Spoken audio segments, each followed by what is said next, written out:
Hi everyone. तो आज मैं एक ऐसी डिश लेके आई हूँ जिसको सभी पसंद करते हैं। कोई भी शहर हो, राजस्थान, पंजाब, गुजरात, मध्य प्रदेश, उत्तर प्रदेश, कहीं भी सब जगह अलग अलग नामों से जाना जाता है। कोई भी फेस्टिवल हो, कोई भी फंक्शन हो घर पे, तो ये ज़रूर बनता है। लेकिन आज मैं इसको एक अलग ही तरीके से बना रही हूँ जिसको ना तो आपने कभी सुना होगा ना कभी खाए होंगे। ये तरीका देख के दंग रह जाएंगे। तो चलिए बनाने की प्रोसेस स्टार्ट करते हैं। तो इसके साथ हम सर्व करने के लिए बनाएंगे मिक्स फ्राई दाल, जिसको हम बनने के पहले ही फ्राई कर लेंगे। तो यहाँ मैं 3 तरह की दाल ले रही हूँ, अरहर की दाल, मूंग की दाल और साथ ही मसूर की दाल। इसको 2-3 बार पानी में अच्छे से वॉश कर लेना है। तो 3 या 4 लोगों के हिसाब से ही बना रही हूँ, तो इसलिए मैंने थोड़ा थोड़ा सा यहाँ दाल लिया है। तो दाल को वॉश करने के बाद इसको फ्राई करने के लिए यहाँ मैंने कुछ चीज़ें ली हैं। तो एक बारीक कटी हुई प्याज है, लहसुन, अदरक, हरी मिर्च है, टमाटर है। एक प्रेशर कुकर लेते हैं और इसमें 2 से 3 चम्मच तेल डाल के गर्म कर लेते हैं। जैसे ही गर्म हो जाता है यहाँ थोड़ा सा जीरा ऐड करेंगे, साथ ही करी पत्ता ऐड करना है और साथ ही ना इसी में लहसुन, अदरक और हरी मिर्च को ऐड करके इनको हल्का सा सौटे करेंगे। और जैसे ये हल्का सा पक जाएंगी, यहीं हम ये बारीक कटी हुई प्याज ऐड कर देंगे। प्याज को भी गोल्डन ब्राउन होने तक पकाना है, जैसे हम दाल फ्राई करते हैं बस वैसे ही पूरी प्रोसेस कर लेना है। तो प्याज जैसे यहाँ थोड़ा सा इस तरह से पक जाती है, थोड़ा ब्राउन हो जाती है, यहीं हम बारीक कटे हुए 2 टमाटर इसमें ऐड कर देंगे। अब इसको मिक्स करते हैं और इसी में कुछ पिसे हुए मसाले ऐड करना है। तो यहाँ धनिया पाउडर, चुटकी भर हल्दी पाउडर, साथ ही लाल मिर्च पाउडर, या आप कोई मसाले ऐड करना चाहें तो ऐड कर सकते हैं। इसी में ये हम धुली हुई दाल ऐड कर देंगे और अब ना इसको अच्छे से मिक्स कर लेते हैं। स्वाद अनुसार नमक ऐड करना है और इन्हीं मसालों के साथ दाल को हल्का फ्राई कर लेंगे। इससे क्या होता है, हमें बाद में फ्राई करने की झंझट नहीं होती और ये फटाफट पक भी जाता है, टाइम की बचत होती है। तो जब बहुत सारा काम होता है और बहुत सारी चीज़ें बनानी होती है तो ये प्रोसेस बहुत आसान होती है। इसमें पानी ऐड करके लगभग 1 गिलास पानी ऐड किया है, जितना कि हमें बाद में भी ना ऐड करना पड़े, ज़्यादा गाढ़ी भी हो ना ज़्यादा पतली हो। कवर करके 2-3 सीटी आने तक इसको पकने देते हैं। अब इसमें ऐड करने के लिए, मतलब इसमें नहीं, बाटी में ऐड करने के लिए यहाँ मैंने लगभग 150 ग्राम सरसों के पत्ते लिए हैं। इनको अच्छे से वॉश किया है। वॉश करने के बाद इनका हल्का पानी भी सुखा दिया है मैंने। और अब ना मैंने ये हंसिया लिया है और इससे बिल्कुल महीन महीन कट कर लूँगी। तो आप इसको बिल्कुल महीन कट कर लीजिएगा। अब एक बड़ा बर्तन लेते हैं और ये मैंने मक्के का आटा लिया है, लगभग 250 ग्राम है। 250 ग्राम की मैंने पहले इसकी रोटी बना ली थी, तो उसका भी वीडियो मैंने शेयर किया था। इसमें इसको ट्रांसफ़र कर लेते हैं। इसी के साथ ना ये बारीक कटे हुए सरसों के पत्ते ऐड करेंगे। यहीं लहसुन, अदरक और हरी मिर्च को इस तरह से कूट के रखा था, लगभग 1.5 चम्मच है, इसको ऐड किया है। साथ ही यहाँ थोड़े से भुने हुए खड़े जीरा ऐड किया मैंने और यहीं 1 छोटा चम्मच धनिया पाउडर ऐड किया है। चुटकी भर हल्दी पाउडर ऐड करना है। अगर आप चाहो तो इसमें पीसी लाल मिर्च भी ऐड कर सकते हैं, मैंने हरी मिर्च ऐड कर दी है।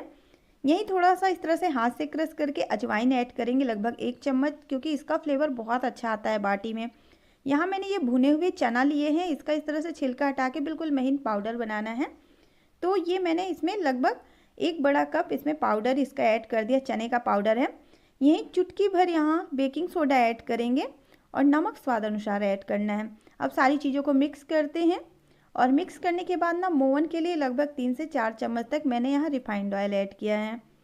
अब इसको फिर से मिक्स किया मैंने।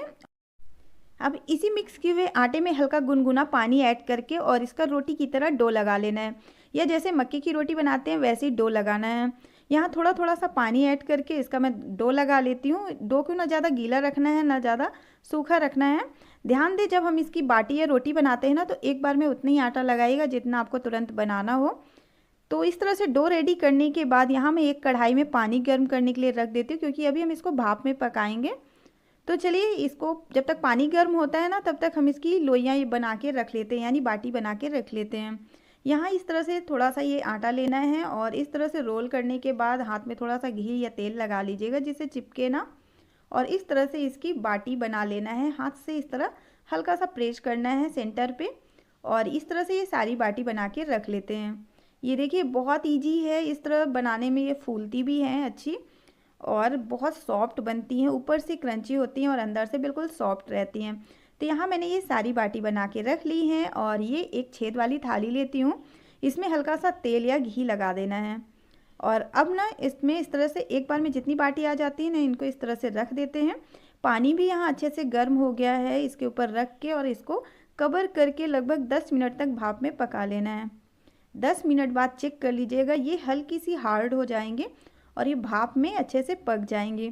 तो ये तैयार किए हुए डो से ना आप यहाँ रोटी भी बना सकते हैं, पराठा या इस तरह से बाटी भी बना सकते हैं। सारी चीज़ें बहुत ज़्यादा टेस्टी लगती है। इस तरह से यहाँ मैंने सारी बाटी बना के मतलब इनको भाप में पका के रख ली हैं। अब आप चाहो तो जैसे मैं इसको कढ़ाई में बेक करूँगी इस तरह से आप कर सकते हैं, या आप इसको अवन में भी कर सकते हैं, माइक्रोवेव में भी कर सकते हैं, या कंडे उफले वगैरह में भी इसको सेक सकते हैं। तो मैं यहाँ कढ़ाई को अच्छे से गर्म कर लेती हूँ और इसी में सारी बाटी रख के इनको उलट पलट के फ्राई कर लेते हैं। उससे पहले यहाँ मेल्ट किया हुआ घी मैं लगा देती हूँ इसमें, और अब इसको बीच बीच में मतलब कवर करके बीच बीच में इसको पलटते भी जाइएगा, चेक करते जाइएगा, और जैसे ही एक साइड थोड़ा सा पक जाए तो इनको पलट के दूसरे साइड से फ्राई मतलब इसी तरह से सेक लेना है। तो अगर आपको ये तरीका बहुत टफ लगता है या आपको बहुत टाइम लगता है और आपको फटाफट बनाना है, तो आप ना इसको तेल में भी फ्राई कर सकते हैं कट करके, जैसे कि भाफले फ्राई करते हैं सेम वैसे ही। तो अब इसको कवर करके रख देते हैं, जब तक ये सिक रहा है तब तक आपको दाल चेक करके दिखा देते हैं। और ये हमारी दाल भी पक गई है, मैंने 2 ही सीटी ली है।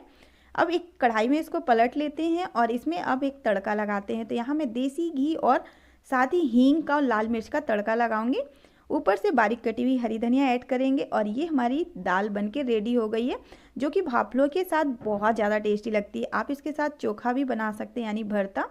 और ये हमारी बाटी भी सिक के रेडी हो गई है। ये देखिए इसका कलर देखिए, ऊपर से बिल्कुल कुरकुरी है और अंदर से सॉफ्ट है। तो ये हमारी सारी चीज़ें बनके रेडी हो गई हैं और अब हम चलते हैं एक थाली लगाते हैं। तो आप इसे गुजराती, पंजाबी या तो राजस्थानी थाली बोल सकते हैं, क्योंकि ये मक्के की आटे और सरसों के पत्तों की बनी हुई है।